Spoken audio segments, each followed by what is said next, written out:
दोस्तों आज हम आपको ऐसे 9 ट्रांजैक्शन के बारे में बताने वाले हैं कि अगर आपने वो लेन देन किए हैं, वो ट्रांजैक्शन किए हैं, तो आपके पास इनकम टैक्स का नोटिस जरूर आएगा। तो चलिए दोस्तों शुरू करते हैं हमारा आज का वीडियो।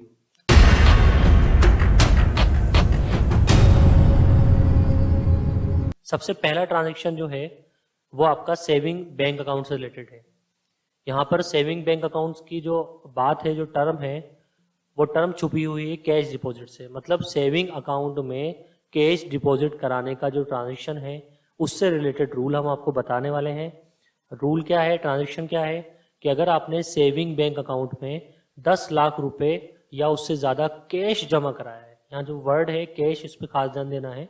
अगर अकाउंट टू अकाउंट पैसा जमा होता है तो कोई दिक्कत नहीं है, लेकिन अगर आपने 10 लाख रुपए से ज्यादा अपने सेविंग बैंक अकाउंट में कैश जमा कराया है, चाहे एक बार में कराया हो, चाहे टुकड़ों में कराया हो, या फिर आपके पास एक से ज्यादा सेविंग बैंक अकाउंट हो, तो जितने भी सेविंग बैंक अकाउंट है सब में मिलाकर 10 लाख रुपए से ज्यादा कैश जमा नहीं होना चाहिए। अगर कैश जमा हो गया तो डिपार्टमेंट को इंफॉर्मेशन दे देगा। कौन देगा इंफॉर्मेशन? बैंक। वो बैंक इंफॉर्मेशन देगा जिसमें आपके अकाउंट है, प्लस कभी कभी saving bank account post office में भी खुलते हैं, तो पोस्ट ऑफिस भी आपकी इंफॉर्मेशन इनकम टैक्स डिपार्टमेंट को दे देगा। चलिए दोस्तों शुरू करते हैं दूसरा ट्रांजैक्शन। दूसरा ट्रांजैक्शन आपका करंट अकाउंट से रिलेटेड है, और करंट अकाउंट में भी ऑल लिख रहा है, यानी कि हम जो बात करने वाले हैं यहाँ पर वो सारे करंट अकाउंट की बात कर रहे हैं। अच्छा, करंट अकाउंट में जो टर्म जिसकी बात करेंगे वो सिर्फ कैश डिपॉजिट की नहीं है। यहाँ पर कैश डिपॉजिट के साथ साथ कैश विड्रॉल के लिए भी कोई लिमिट तय है। अगर वो लिमिट क्रॉस करते हैं तो क्या होता है देखते हैं। और वो लिमिट कितनी है? तो करंट अकाउंट में 50 लाख रुपए या उससे ज्यादा कैश जमा कराने या निकालने पर, अगर आपने अपने जितने भी करंट अकाउंट है उन सब में मिलाकर एक फाइनेंशियल ईयर में 50 लाख रुपए या उससे ज्यादा का कैश या तो जमा कराया है या निकाला है, तो डिपार्टमेंट को कौन इंफॉर्मेशन देगा? बैंक इंफॉर्मेशन दे देगा। ठीक है, तीसरे ट्रांजैक्शन की तरफ बढ़ते हैं हम। डिमांड ड्राफ्ट दोस्तों क्या होता है? आपने देखा होगा चेक की तरह होता है। हम पहले ही एडवांस पेमेंट देके रखते हैं बैंक को, और जिस पार्टी के नाम वो लिखा जाता है उस पार्टी के को डायरेक्ट ही वो क्लियर हो जाता है। इसमें चेक बाउंस होने जैसी कोई बात नहीं होती। इसमें कितनी लिमिट है?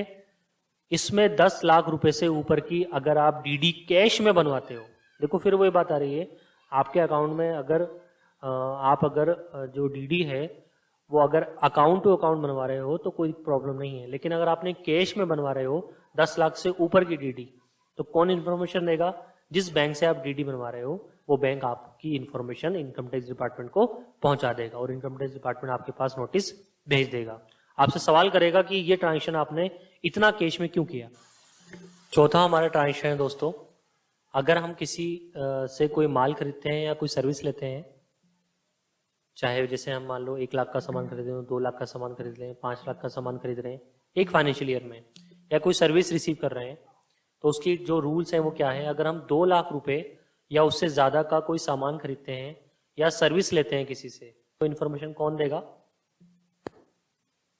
सेक्शन 44AB में जो पर्सन ऑडिट कराने के लिए लायबल है। अब ये ट्रांजैक्शन ऐसा है कि जो पर्सन जिसकी ऑडिट होती है इनकम टैक्स में, अगर उससे हमने कोई सामान खरीदा है, ठीक है, या फिर कोई सर्विस ली है 2 लाख रुपए या उससे ऊपर की, इस बात से कोई फर्क नहीं पड़ता कि वो कैश में हो या नहीं हो, तो इनकम टैक्स डिपार्टमेंट को ये पर्सन जिसकी ऑडिट होती है वो हमारी इंफॉर्मेशन प्रोवाइड करा देगा, और इनकम टैक्स डिपार्टमेंट हमें इस बारे में नोटिस दे देगा और हमसे सवाल करेगा कि आपने ये ट्रांजैक्शन क्यों किया। पांचवा हमारा है इमूवेबल प्रॉपर्टी का। इमूवेबल प्रॉपर्टी आप लोग समझते हो, जमीन मकान जो भी हैं, अगर आपने बेची है या खरीदी है, कभी भी अगर मान लीजिए आपने कोई जमीन या मकान 10 लाख रुपए या उससे ज्यादा की जमीन या मकान बेचा है या फिर खरीदा है, तो जहां हम रजिस्ट्री कराने जाते हैं तो जो रजिस्ट्रार होता है वो सीधे ही इनकम टैक्स डिपार्टमेंट को खरीदने वाले की भी इंफॉर्मेशन दे देता है और बेचने वाले की भी इंफॉर्मेशन दे देता है। छठा हमारा ट्रांजैक्शन है फिक्स डिपॉजिट। फिक्स डिपॉजिट में हमने आरडी भी ले लिया, यानी एफडी या आरडी आपने करा रखी है ताकि पैसा जो हमारा ग्रो करता रहता है, इसलिए एफडी या आरडी हम कराते हैं, सेफ भी रहता है पैसा इसमें।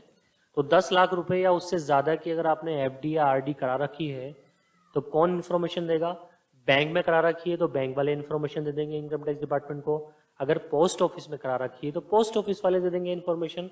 और NBFC मतलब non banking finance company, non banking finance company का मैं एग्जांपल लेता हूँ, आपने नाम सुना हो सहारा इंडिया।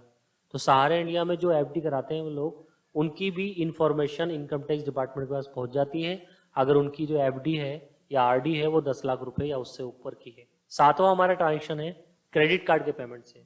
दोस्तों जो क्रेडिट कार्ड से हम सामान खरीदते हैं या कोई सर्विस लेते हैं उससे रिलेटेड ये ट्रांजेक्शन नहीं है। जब क्रेडिट कार्ड में हम यूज कर लेते हैं, उसका जो पेमेंट हम करते हैं उसके पेमेंट से रिलेटेड कहानी है। तो इसमें दो चीजें ध्यान रखने की होती हैं। पहली चीज क्या कि अगर क्रेडिट कार्ड का जो बिल है उसका जो पेमेंट हम कर रहे हैं अगर कैश में कर रहे हैं, अगर कैश में आपने 1 लाख रुपए या उससे ज्यादा का पेमेंट किया है तो ये रूल एप्लीकेबल होते हैं।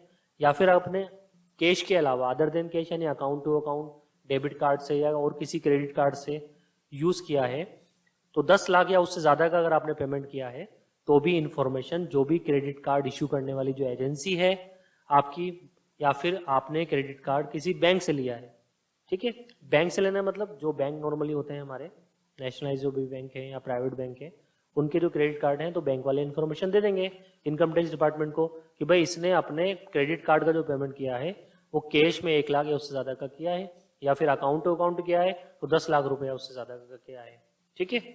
क्रेडिट कार्ड इशू करने वाली एजेंसी कौन होती है? जैसे कि आपने ध्यान होगा कि बहुत सारी ऐसी कंपनी है जो क्रेडिट कार्ड इशू करती है। सैमसंग वाले भी फाइनेंस कराते हैं या बजाज एलियांस भी फाइनेंस कराते हैं। तो ये क्रेडिट कार्ड इशू करते हैं लोग। आगे हम देखते हैं 8वां ट्रांजेक्शन जो कि रिलेटेड है शेयर से, डिबेंचर से या बॉन्ड से।